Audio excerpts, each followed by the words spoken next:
இன்றைக்கி night dinner பணியாரம் செஞ்சிட்ருக்கிறேன். ப்ளைனாக தான் ஊற்றிருக்கிறேன். தாளித்து ஊற்றலான்னு நினச்சேன். சரி, தக்காளி குழம்பு கொஞ்சம் இருக்குது, அது சூடு பண்ணிக்கிட்டு இருக்கிறேன், நேற்று செஞ்சது. அதனால் ப்ளைனாகவே ஊற்றிடலாம் அப்படின்னு சொல்லிட்டு ஊற்றியாச்சு. இதுக்கு உப்புமா செஞ்சுருந்தாலும் நல்லா தான் இருக்கும். ஆனால் உப்புமா செய்யலை, பணியாரமாகவே ஊற்றியாச்சு.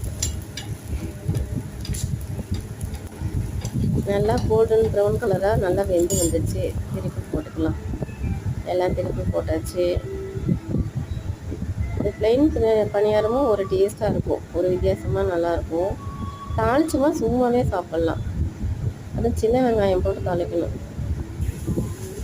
டிவி ஓடிக்கிட்டே இருக்குது, அப்படியே டிவி பார்த்துக்கிட்டு பணியாரமும் குழம்பும் சூடு பண்ணியாச்சு. இனிமேல் போய் சாப்பிட வேண்டியதாக.